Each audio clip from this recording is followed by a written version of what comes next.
right, everybody, we are back with another Ramp Careers Daily Update. Today, I am here with both co-founders, Mitch and Manoj. Fellas, how we doing? Doing well, Danny. Awesome. Well, today we want to kick off a series of topics on removing friction from the sales process, something that is near and dear to all of our hearts. We've been a part of sales teams that have done this really well and seen companies do this really well. So I know we were speaking about it earlier, but Mitch, you wanted to talk about the speed to lead concept. What is that from a high level?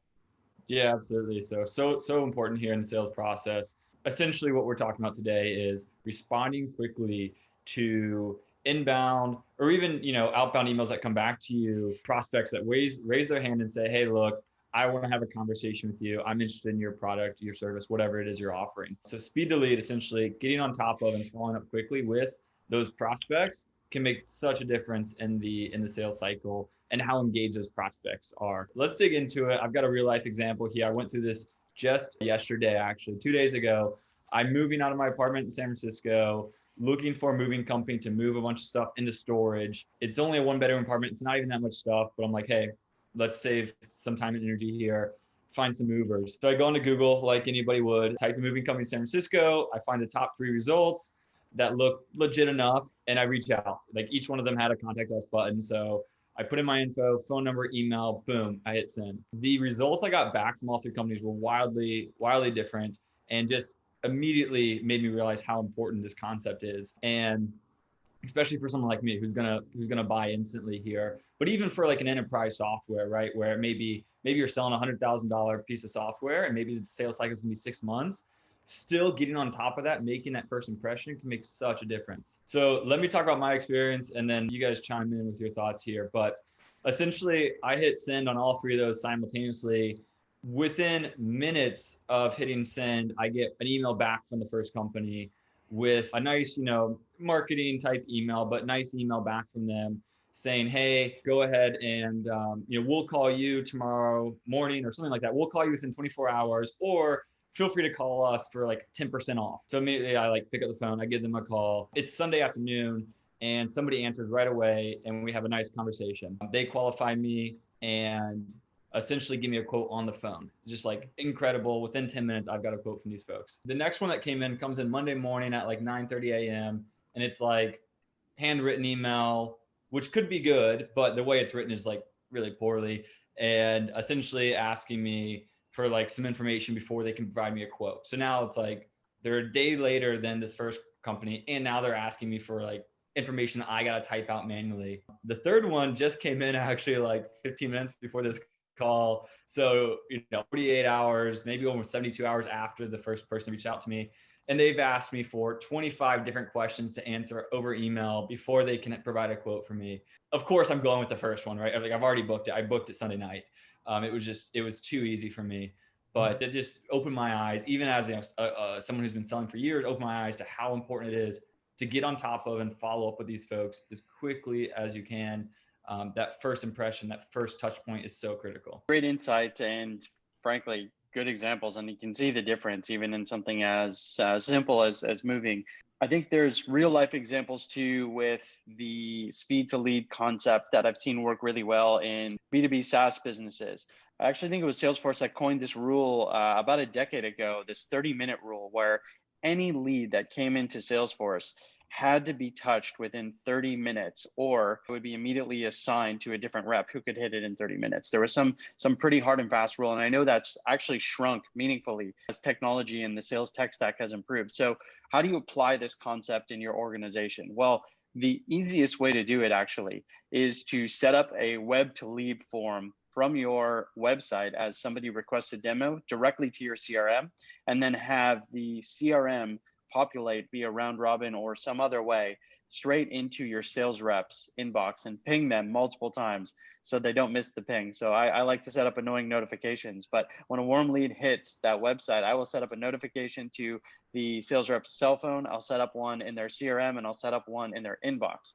It's critically important that you reach out to them either through email or a phone call preferred if they leave a number. Within that first few minutes, if not within a minute, there's There's stats out there that show that they have a higher level of converting, but also you want to hit them when they're interested, right? If you take a more retail like example, you're in an Apple store and you're looking at an iPhone, you've got it in your hand. If the rep doesn't come up with you right away, you could put it down and leave. If they do come up to you right away, you've got the product in your hand. It's much easier for you to convert and buy right there. So it's the same thing for B2B SaaS is hit them immediately after they make that request and set it up through your CRM so you don't miss any of these. What do you think, Manoj? I think good idea. What companies should do. I've noticed this new trend, smaller businesses, not the large ones, where they have the chat bot, for the lack of a better word, like the little pop-up, but there's no point. It spins up this automated message that give me your email address and we'll get back to you. Kind of defeats the purpose. It ends up being another lead capture form. And if anything, it pisses me off because I'm thinking that it's a chat bot. I'm thinking that I'm going to be able to get my questions answered right there.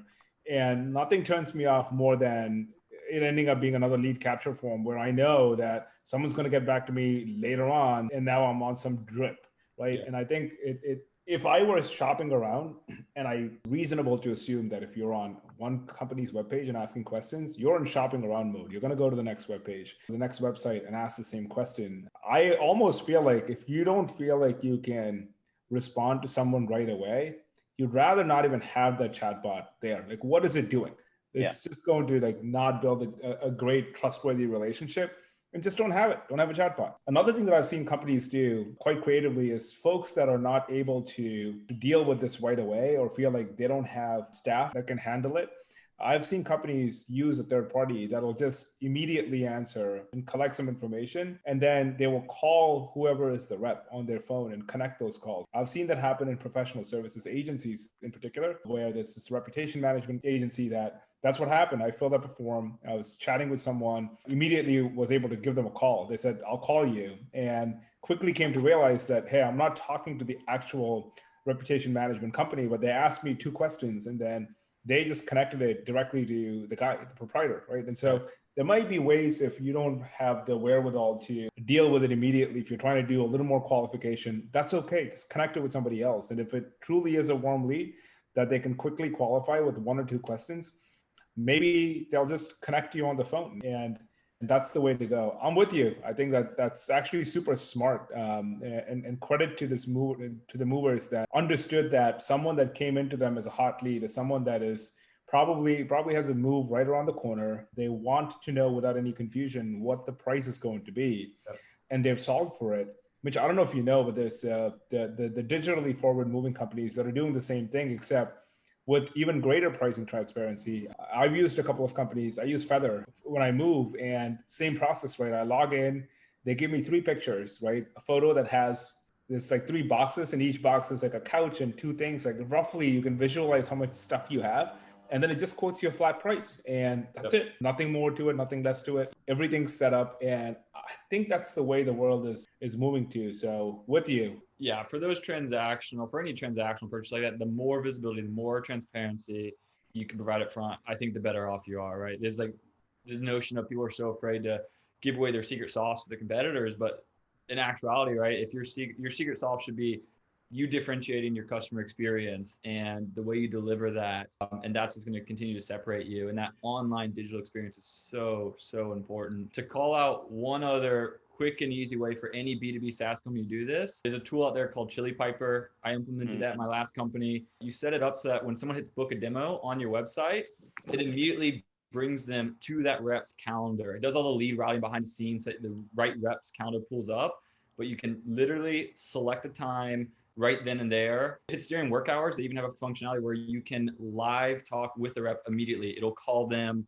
and you're on the phone. Again, all the lead routing happens behind the scenes, but just getting in front of the prospects as quickly as possible is so important. It's critical. And Chili Piper, if you're watching, we're looking for sponsors. So if somebody from the marketing department wants to reach out, we are available. So much better than having to bust ass and send thousands of emails and cold calls and troll people on LinkedIn and tell them how much you love their podcast and how you enjoy the same sports team that they enjoy. Like, why? If you can do this and pick up the damn phone and call someone when they express interest, isn't that significantly better than your alternative, which is having to haul ass to like book a meeting that they may or may not even show up? Yep, Exactly. it's so much better. And then last point here is, if you do have a marketing department, if you're fortunate to have marketing working for you, and they've spent all that time and energy and money to get a lead to your website, and they click the button that says request a demo, or they get some time on your calendar, that's so much work that just went into that one lead. So give it the best shot to continue to succeed by running through your sales motion right away and making sure you connect with that lead. Cool. Well, I think that's a good place to wrap it up. So for Mitch and Manoj, this is Danny signing off with another Ramp Careers Daily Update. We will see you tomorrow, everybody. See you guys. Bye-bye.